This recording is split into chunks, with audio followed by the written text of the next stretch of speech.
She texted, "Lunch at Mario's at noon. Bringing someone I want you to meet." I showed up with her parents, who thought we were shopping for engagement rings that day.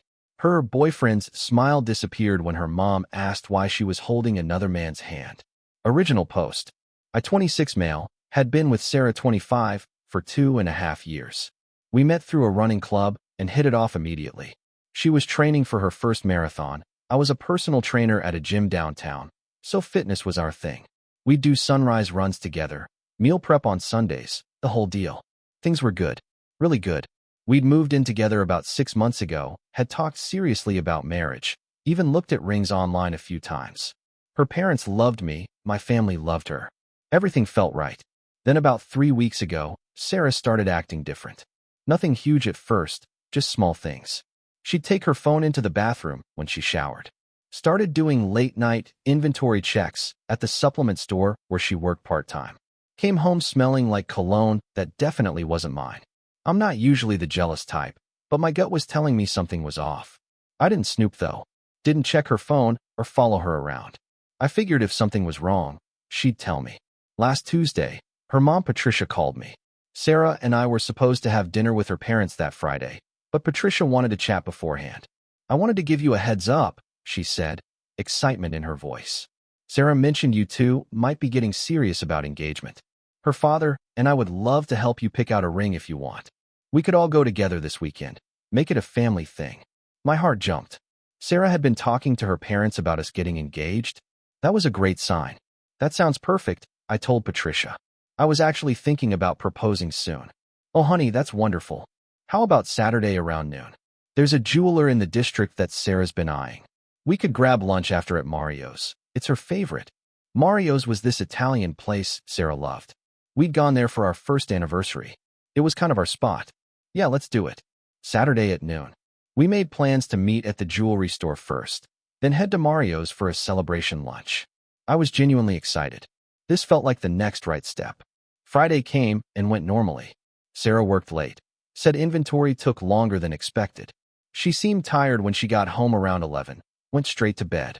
Saturday morning, she was up early. Said she had errands to run, would be back later.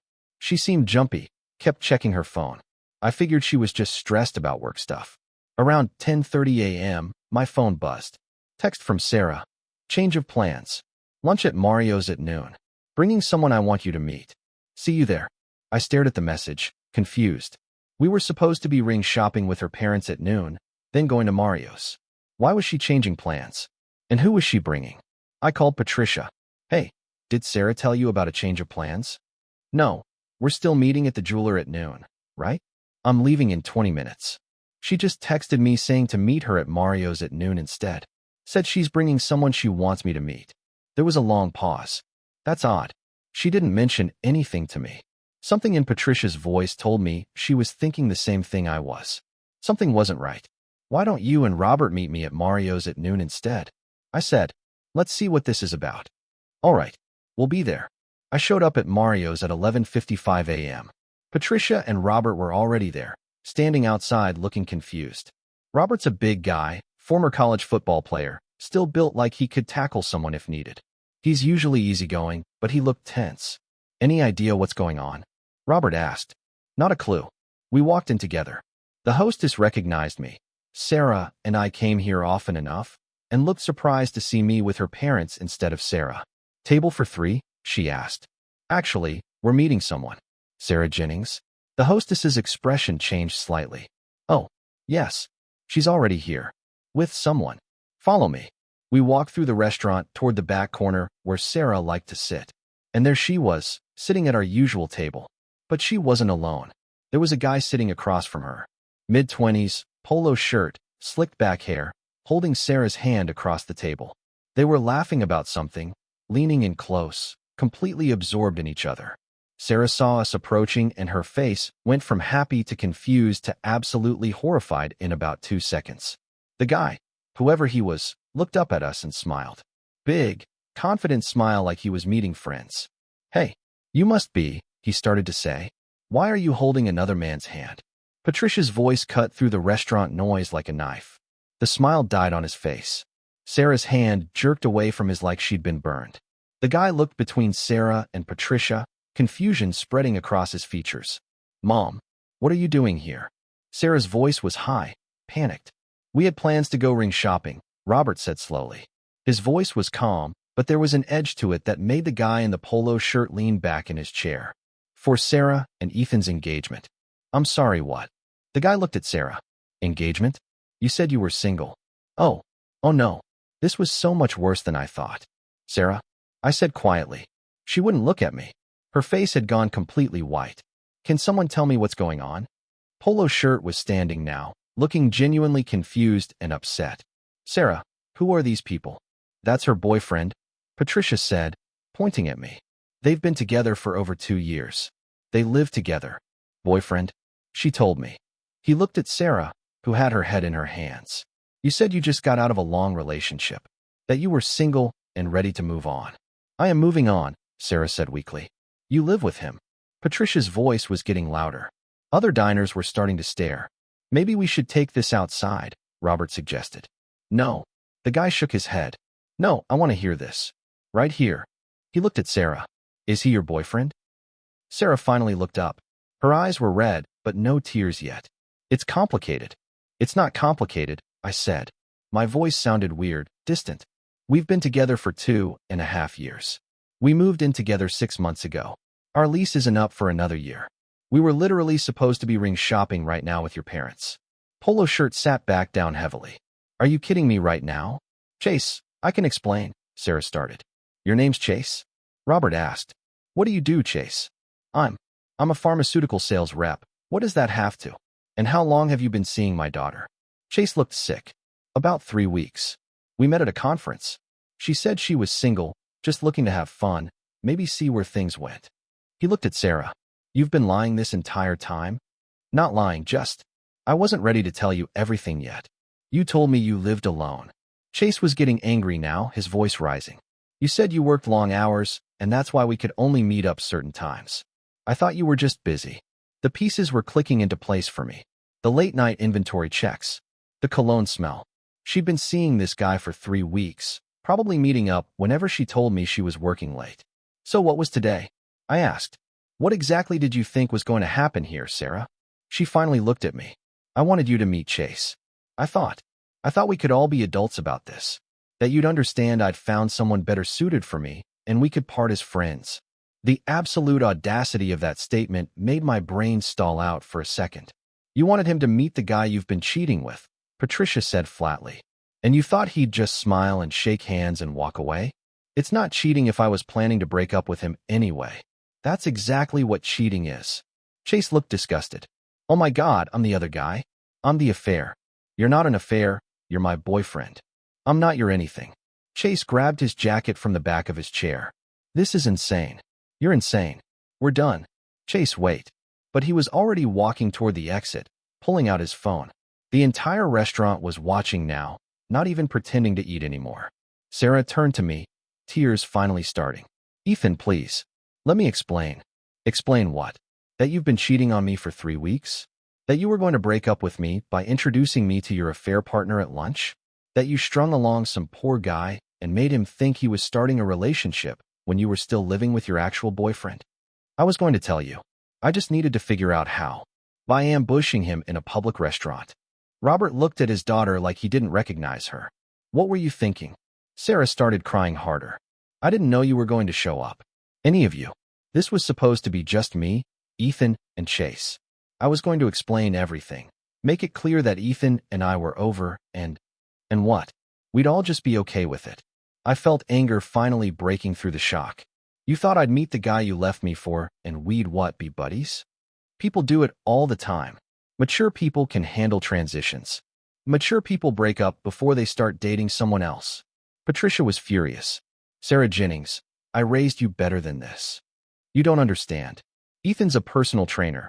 He makes minimum wage. Chase has a real career. He can provide. So this is about money? Robert's voice was dangerously quiet. Sarah seemed to realize she'd said the wrong thing. No, it's not about money. It's about compatibility and... Get up, I said. What? Get up. We're going home. You're packing your stuff and leaving. That's my apartment too. No, it's not. The lease is in my name. You're not on it because your credit was bad, remember? You asked me to sign solo and promised you'd pay half. Well, now you don't have to. Her face went even paler. You can't just kick me out. I can and I am. You have until tonight to get your essentials. The rest we can figure out with a mediator or whatever, but you're not sleeping in my apartment another night. Ethan, please. Sarah. Honey, you need to go with him, Patricia said quietly. Get your things. You can stay with us until you find a place. I don't want to stay with you. I want to stay with. She looked toward the door where Chase had left. Oh God. He's gone, I said. And so am I. You've got 3 hours. After that, I'm changing the locks. I walked out of Mario's without looking back. I heard Robert and Patricia following. Heard Sarah starting to cry loudly behind us. Outside, Patricia touched my arm. I'm so sorry. We had no idea that she would. It's not your fault. What do you need from us? Robert asked. Nothing. Just, maybe don't bring her to family events for a while. I need space. You'll always be welcome, Patricia said. Regardless of what Sarah did. You're a good man. They hugged me. Patricia was crying. Then they left, probably to go make sure Sarah actually moved out and didn't trash my place out of spite. I sat in my truck for a while, trying to process what had just happened. Sarah had been cheating. For 3 weeks.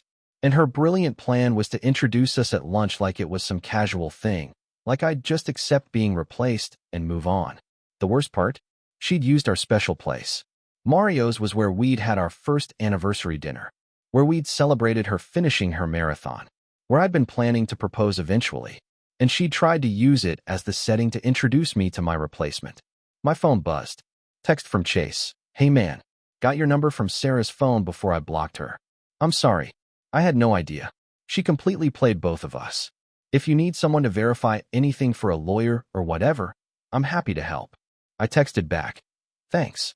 I appreciate that. At least Chase seemed like a decent guy who'd been caught up in Sarah's mess. He'd probably dodged a bullet finding out what she was really like before things got serious. I drove home and waited. Sarah showed up 2 hours later with her dad's truck.